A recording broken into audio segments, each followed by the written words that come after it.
भीषण गर्मी के बढ़ते प्रकोप के बीच गाजियाबाद जिला अस्पताल ने हीट स्ट्रोक के मरीजों के इलाज के लिए एक महत्वपूर्ण और प्रभावी व्यवस्था शुरू की है। अस्पताल के इमरजेंसी वार्ड में विशेष रूप से बाथ-टब की सुविधा उपलब्ध कराई गई है ताकि गंभीर रूप से प्रभावित मरीजों का शरीर का तापमान तुरंत नियंत्रित किया जा सके।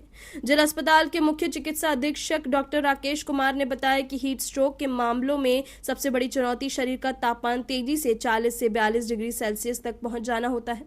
यदि समय रहते तापमान नियंत्रित नहीं किया गया तो मस्तिष्क, किडनी और हृदय पर गंभीर असर पड़ सकता है, जिससे जान का खतरा बढ़ जाता है।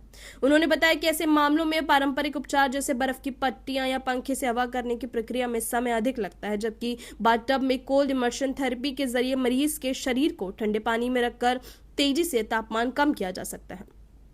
जानकारी के अनुसार मरीज को लगभग 15 से 20 डिग्री सेल्सियस तापमान वाले पानी में 10 से 12 मिनट तक रखा जाता है, जिससे शरीर का कोर तापमान तेजी से सामान्य होने लगता है। इस प्रक्रिया को विश्व स्वास्थ्य संगठन WHO और कई अंतर्राष्ट्रीय चिकित्सा संस्थान भी प्रभावी मानते हैं। अस्पताल प्रशासन के मुताबिक इस सुविधा के लिए प्रशिक्षित मेडिकल स्टाफ और नर्सिंग टीम को 24 घंटे तैनात किया गया है।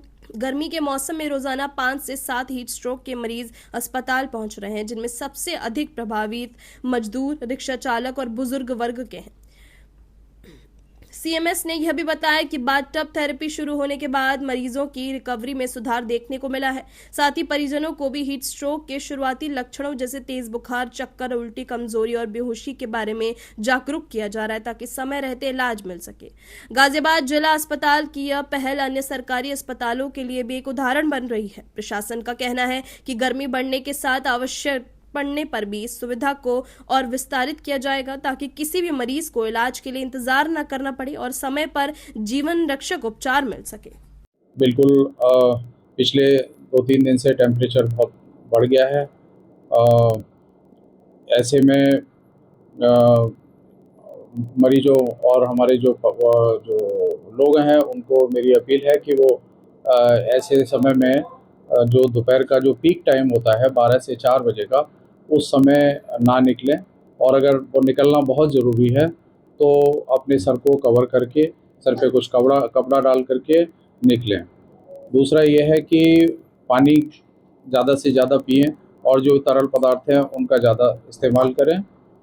और दूसरा ये है कि जो बाहर की चीज़ें हैं जो इन्फेक्टेड हो जाती हैं, आजकल चूँकि गर्मी का मौसम है तो बहुत जल्दी इन्फेक्टेड होने की संभावना रहती है, तो ऐसी चीज़ों का सेवन ना करें।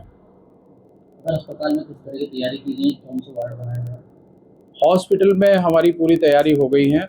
हमने एक हीट वेव वार्ड बनाया हुआ है जिसमें कोल्ड रूम की भी स्थापना की गई है।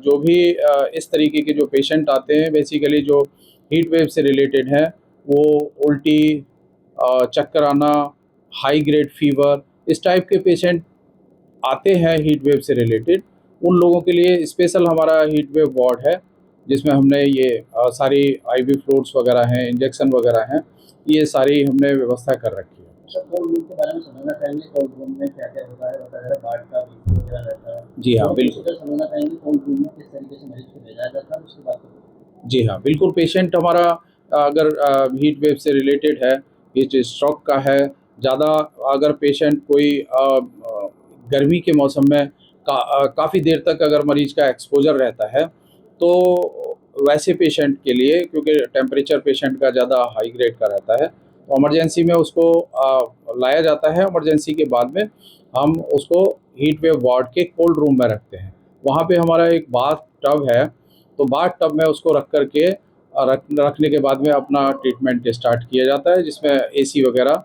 हमारा है और जिसमें अलग से स्पेशल दवाइयाँ हमारे पास में रखी हुई हैं। सर, क्या कुछ लग रहा है आने वाले दिनों में अस्पतालों में मरीजों की संख्या बढ़ सकती है? बिल्कुल। आजकल का जो ये मौसम देख रहे हैं कि 3-4 दिन में ये इतना टेम्परेचर बढ़ा है, उसे लगता है कि इस बार जो है थोड़ा सा गर्मी ज़्यादा होगी। तो मेरी अपील है लोगों से कि वो गर्मी के मौसम में बाहर ना निकलें, बहुत ज़रूरी हो तभी निकलें। सर, डाइट का अगर डाइट के कुछ सजेशन देना चाहें तो किस तरह की डाइट लेनी चाहिए इस मौसम में? देखिए, मैं अभी बताया कि बाहर का तो बिल्कुल नहीं खाना चाहिए, और जो हरी सब्जियां हैं और जो तरल पदार्थ हैं, फ्रूट्स हैं, फ्रेश फ्रूट्स वगैरह, उनका ज़्यादा इस्तेमाल करें। और जो मेरा मेन है कि वो बाहर की चीज़ें क्योंकि बहुत जल्दी ख़राब हो जाती है, जैसे चाउमीन है, ये लोग बच्चे ज़्यादा पसंद करते हैं, तो ऐसी चीज़ों का इस्तेमाल कम से कम करें। अपनी राय हमें कमेंट बॉक्स में ज़रूर दें। ऐसे ही लेटेस्ट अपडेट्स के लिए हमारे चैनल रॉयल बुलेटिन को लाइक, शेयर और सब्सक्राइब करना ना भूलें।